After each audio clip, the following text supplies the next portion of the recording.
of Lake Rachelsee. The Lake Rachelsee lies hidden deep in the woods of the Bavarian forest. Whoever stands on its shores for the first time sees nothing but mirrored water, reflecting the forests and the sky. By day it appears peaceful, as if it were a place of contemplation, a quiet soul of nature itself. Yet this calm is deceptive, for whoever lingers there long enough begins to feel a strange unease, a chill that seeps into the bones despite the sunshine. It is as if, down there in the endless blackness of the lake, some ancient and dark secret were stirring. People often told that voices whispered in its depths. Some heard faint weeping or cursing, others a murmuring like that of a woman speaking without end, though her words could not be understood. Even on the clearest days a touch of darkness hangs over the lake, a shadow no wind can drive away. Wanderers feel watched as if eyes from below were following them. The reason for this lies in the story told about the lake. Long ago, there lived in Ramelsburg Castle, in the Bavarian forest, a countess named Maria Maximiliana Genoveva von Drechsel, also called the Wecklin. Driven by greed and envy, she often sat upon her golden throne surrounded by servants and supplicants. The peasants of the region knelt before her, begging for mercy, for relief from the unbearable taxes she demanded, but her eyes remained cold and her face bore an expression of contempt. In her presence no one dared to contradict her, for a single wrong word could mean the dungeon. Her heart knew no mercy. The servants had to toil day and night without a penny of wages. The smallest fault, a broken jug, a delayed greeting, was enough to rot for weeks in the damp prison cells of the castle. And when a beggar, starved to the bone, knocked at the gate, she preferred to throw the food to the pigs rather than grant the hungry even a single bite. Thus hatred and fear gathered like dark clouds over the castle, until all in the Bavarian forest dreaded the countess as a terror. One day, when the countess died suddenly of an illness, none dared to rejoice openly, yet secretly the people breathed a sigh of relief. The count, her husband, ordered a splendid funeral, as befitted her rank, but the day revealed itself ominous. Dense clouds gathered, the air grew heavy, and it seemed as if nature itself were holding its breath. After the funeral in the church, the carriage bearing the coffin of the countess set off, drawn by black horses, to bring her to the nearby cemetery. The mourners walked behind the carriage, pretending to grieve, and the priest led the way.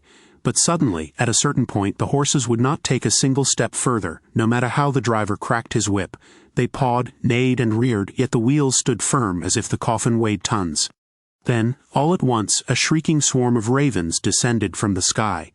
They fluttered around the carriage and pecked at the wood of the coffin, as if trying to tear it open. Only when the driver drove them off with wild gestures did the carriage suddenly roll on, so lightly that it seemed the coffin was empty. Shuddering, the people looked at one another, and many crossed themselves as they followed the procession. For a year the countess seemed dead and buried. Then it became clear that she had been in league with the devil in her lifetime. For on a grey morning a maid entered the castle stables and let out a scream. There among the pigs crouched the dead countess. Her skin was corpse-pale, her dress partly torn, her hands twisted into dreadful claws, and in her eyes glowed a red, malevolent light. With greedy fingers she stuffed pig fodder into her mouth, smacking like an animal. The stench of rot and grave hung in the air. The count came and turned pale at the sight of his dead wife. In despair he had fine dishes brought, silver platters full of roasts and pastries, but the dead countess shoved everything aside. Only the pig's fodder did she crave. At last the priest hurried in, raised the cross, and banished the figure with prayers into Lake Rachelsee. Yet the next morning she was again in the stable, as if nothing had happened. Only the second time, when the priest had iron shoes forged and fastened them onto her, did she sink with clanging weight into the lake. There she was to remain for all eternity, or so they hoped. Since that time the countess lies in the depths of Lake Rachelsee, and some claim to hear her murmuring from the darkness below. The words are incomprehensible, a mixture of madness and curses. The lake then seems even darker, as if it wanted to swallow the world. The iron shoes hold her down, but not forever, for on certain eerie nights when the veil between worlds grows thin, it happens that she returns. Then she rises from the water, pale and bony, her red dress fluttering in the wind, and stomps with heavy steps along the lake and through the forest. In the barns, the farmers who live near the lake sometimes find in the morning the imprints of iron shoes in the mud, left by the dead countess. Once, a group of young men were caught there by a storm at night and had to pitch their tents by the lake. It raged and roared and howled, so that the tents shook wildly in the wind. The young men did not close an eye while the storm raged, But as quickly as it had risen, it suddenly ceased, and the forest grew deathly still. At last they could sleep. When the young men awoke the next morning, they discovered that one of their group had vanished. Only his clothes lay on the shore of the lake. He had perhaps woken in the night and gone outside to take a midnight swim. But where had he gone? Had he drowned in the lake? Then the young men discovered beside their friend's footprints, deep imprints of iron shoes on the shore of the lake and around their camp. Fear and panic seized them. They hastily packed their things and fled, knowing that something terrible must have happened.